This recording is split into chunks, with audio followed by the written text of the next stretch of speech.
একটা প্রবাদ বাক্য আমরা ছোটবেলা থেকেই শুনতে শুনতে বড় হয়েছি, আর সেটা হচ্ছে যেই লাউ সেই কদু। আপনিও নিশ্চয়ই শুনেছেন।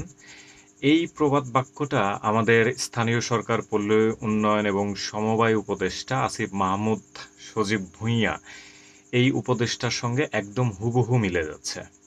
আজকে একটা নিউজ দেখলাম, তিনি বলেছেন যে আগস্টে ঢাকা রাস্তায় গতি নিয়ন্ত্রক ই রিক্সা নামতে যাচ্ছে এবং ঢাকার দুটো জোনে এই ই রিক্সাটা দেখা যাবে। এখন ই রিক্সার যদি আমি একটু বর্ণনা দিই, খুবই সিম্পল। যেই অটো রিক্সা আপনারা দেখে দেখে অভ্যস্ত সারা বাংলাদেশে, একই জিনিস। হয়তো বা সাইড দিয়ে একটু ব্যারিকেড করা আছে, মানে অটোতে তো আসলে বসলে পা দেখা যায়। এইটাতে দেখলাম যে একটু পা পর্যন্ত একটু ইয়ে করা আছে, হাইট করার ব্যবস্থা আছে, দ্যাটস ইট। পেছনে দুইটা চাকা, সামনে একটা চাকা, তারপর ওই হ্যান্ডেলিং সিস্টেম। আর ই রিক্সা বলতে বোঝাইছে যে এইটা ব্যাটারি চালিত হবে। এবং আলাদা ফ্যাসিলিটিস বলতে কি কি বোঝানো হয়েছে, ই রিক্সায় যারা ড্রাইভার হবে তাদেরকে ট্রেন করার একটা ব্যবস্থা করা হচ্ছে, যেহেতু আগস্টে নামবে। এবং আম, আরও সব অন্যান্য কার্যক্রম নিচ্ছে। তাদের মধ্যে বলা হয়েছে যে জুলাই আন্দোলনে রিক্সা চালকদের ভূমিকা, খুবই বড় ভূমিকা ছিল তাদের। তাদের বৈধ উপায়ে রুজি রুটির ব্যবস্থা করে দিচ্ছে। ওকে, দ্যাটস ইট। এইটুকু হলে তো আমার কোনো প্রবলেম ছিল না, কিন্তু ব্যাপারটাকে যদি একটু ডিপলি চিন্তা করে দেখেন তাহলে আম, বুঝতে পারবেন আসলে কাহিনীটা কি। ঢাকা শহরে যত ই রিক্সা, মানে ই রিক্সা তো বলা যাবে না, ব্যাটারি চালিত, এটা ই রিক্সা বলতেছে নতুন একটা নাম দিয়ে, একই জিনিস। তো ঢাকা শহরে যত ব্যাটারি চালিত রিক্সা ছিল, সমস্ত রিক্সা চালকদের একটা তাণ্ডব চালানো হয়েছে ঢাকা আইনি প্রশাসন থেকে, যে ব্যাটারি চালিত রিক্সা চালাইতে দেয়া যাবে না, এদের আসলে গতিপথ ঠিক থাকে না। তারপরে হ্যান ত্যান নানান ধরনের কার্যকলাপ, কেউ কিস্তি তুলে, কেউ টাকা ধার নিয়ে, লোন তুলে, কিভাবে কিভাবে তারা ঢাকা শহরে গিয়ে রিক্সা চালায় জীবনযাপন করতেছিল। হঠাৎ করেই এই ধরনের সিদ্ধান্তের মধ্যে তারা পড়ে। হ্যাঁ, এটা মানতে হবে যে কেউই আসলে ওই অটো চালিত রিক্সার, মানে রিক্সার পিওর ড্রাইভার না। ঠিক আছে? অভাবের তাড়নায় শিখে যায়। যেমন রাজীবের একটা সিনেমা ছিল, সেখানে একটা ডায়লগ ছিল যে প্রয়োজন খুবই অল্প সময়ে মানুষকে অভিজ্ঞ করে তোলে। তো তাদের প্রয়োজন ছিল, এজন্য তারা ড্রাইভার হয়ে গেছে।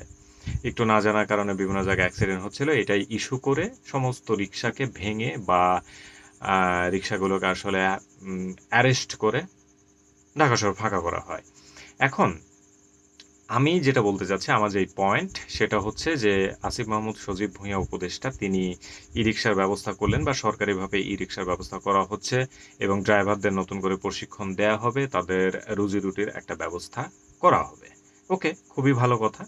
বাট আমার কোশ্চেন হচ্ছে যে নতুন করে ই রিক্সা কেন তৈরি করতে হবে? প্রথম কোশ্চেন। কারণ গাড়ি এক, দেখতে একই রকম। যতটুকু আপনার অ্যাড করার প্রয়োজন ততটুকু ওই গাড়িতে অ্যাড করলেই হতো, যেগুলো আপনি ভাঙছেন বা ভাঙার অর্ডার দিছেন, যেগুলো আসলে নাই এখন। ঠিক আছে? ওই গাড়িগুলোকেই সুন্দর মডিফাই করলে করা যেত। আমি ই রিক্সার যে কথাটা শুনতে পাচ্ছি, এই ই রিক্সাটা আমি দেখছি, আরামসে মডিফাই করা যেত। এটা গেল নাম্বার ওয়ান।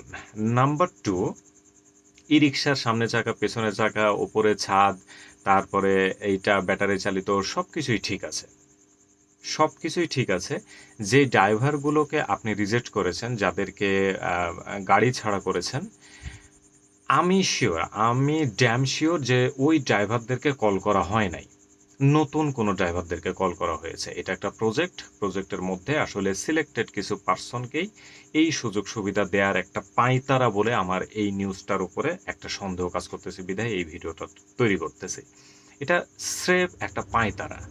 যে সমস্ত ড্রাইভাররা ছিল তাদেরকে ডেকে এনেই কিন্তু প্রশিক্ষণ দেয়া যেত সরকারিভাবে।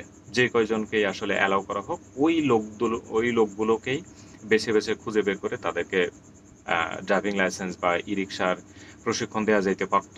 কিন্তু আমি শিওর যে এই ধরনের কোনো কাজ করা হয় নাই। এটা গেল নাম্বার টু।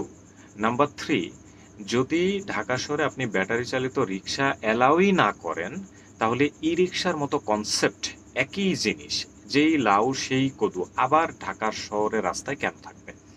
বরং তারা যেটা চালাইতো সেটা অনেক চিকন চাকন ছিল, বিভিন্ন ফাঁক-ফোঁক দিয়ে বের হইতে পারত। কিন্তু এইবারে যে ই-রিক্সাটা বের করা হচ্ছে সেটা অটোরিকশা।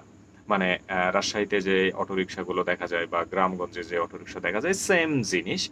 শুধু সাইডে একটা হাইট করার পর্দা দেওয়া হইছে। একই জিনিস। তো এই একই জিনিসই যদি আপনি নামাবেন তাহলে এতগুলো মানুষের পেটে আপনি কেন লাথি মারলেন?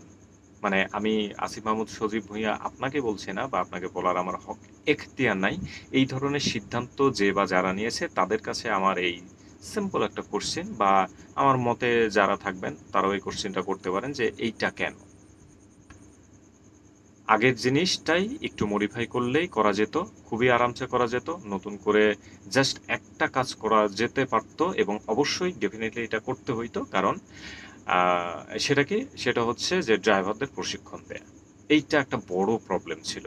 যে কোথায় থামতে হবে, কোথায় মানে অনেকে সিগন্যাল জিনিসটাই বোঝে না। কোন দিকে যাইতে হবে না, কোন দিকে রেস্ট্রিক্টেড এরিয়া। এই সবকিছু আসলে মেক্সিমাম ড্রাইভাররা বোঝে না। তারা তো পেটের দায়ে আসছে। এই জিনিসগুলো নতুন করে তাদের প্রশিক্ষণ দিলে ওই গাড়িগুলোকে মডিফাই করলে আমার মনে হয় না নতুন করে এত খরচ করার কোনো প্রয়োজন ছিল।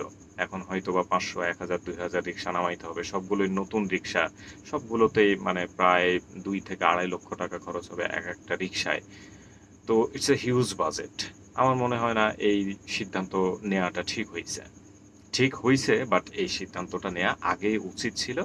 তাহলে এতগুলো লোকসান হয়তো হইতো না। ওই গাড়িগুলোকে মডিফাই করা যেতে পারত। আপনাদের কি মত আপনারা জানান। It's totally my opinion.